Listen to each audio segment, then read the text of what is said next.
വിശുദ്ധ യോഹന്നാൻ ശ്ലീഹായുടെ തിരുനാൾ. യേശുവിന്റെ ആദ്യ ശിഷ്യരിൽ ഒരാളാണ് യോഹന്നാൻ.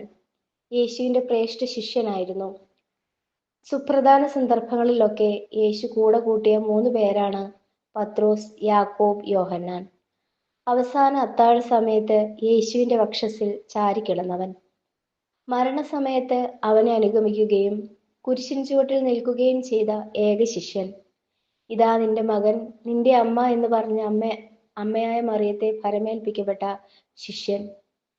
4-ാമത്തെ സുവിശേഷവും 3 ലേഖനങ്ങളും വെളിപാട് പുസ്തകവും രചിച്ചവൻ.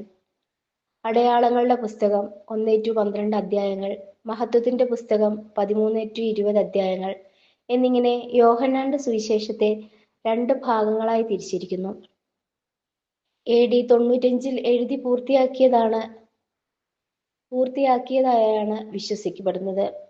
യേശു ദൈവപുത്രനായ ക്രിസ്തുവാണെന്ന് വിശ്വസിക്കുന്നതിനും അതുമൂലം നിത്യജീവൻ ലഭിക്കുമെന്നുള്ള സദ്വാർത്തയാണ് അവന്റെ സുവിശേഷം.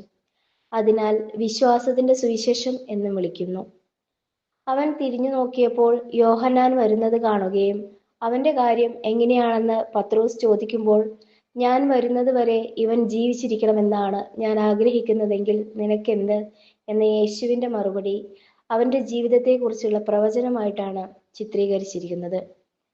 യേശുവിന്റെ എല്ലാ ശിഷ്യന്മാരും വിശ്വാസത്തെ പ്രതി രക്തസാക്ഷിത്വം വരിച്ചപ്പോൾ വാർദ്ധക്യത്തിന്റെ പ്രാരാബ്ദങ്ങളൊക്കെ അനുഭവിച്ചറിഞ്ഞ് വിശ്വാസത്തിനു വേണ്ടി അടരാടി ജീവിച്ച് പത്മോസ് ദ്വീപിൽ ഏകനായി ജീവിച്ച് അന്ത്യം വരെ വിശ്വാസം കാത്തു സൂക്ഷിച്ച് ദൈവേഷ്ടം ജീവിച്ച് ആത്മീയ രക്തസാക്ഷിത്വം വരിക്കാനാണ് അവൻ തിരഞ്ഞെടുക്കപ്പെട്ടത്. അവന്റെ രചനകളിൽ അടങ്ങിയിരിക്കുന്ന ഉന്നതമായ ദൈവീക കാഴ്ചപ്പാടുകളെ അധികരിച്ച് ആകാശവിതാനത്തിൽ ഉയർന്നു പറക്കുന്ന കഴുകന്റെ പ്രതീകമാണ് യോഹന്നാന്റെ സുവിശേഷത്തിന് നൽകപ്പെട്ടിരിക്കുന്നത്.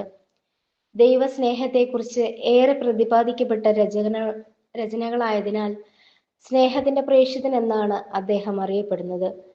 ദൈവത്തിന് നമ്മോട് എത്രമാത്രം സ്നേഹമുണ്ടെന്ന് നാം മനസ്സിലാക്കുകയും അതിൽ വിശ്വസിക്കുകയും വേണം.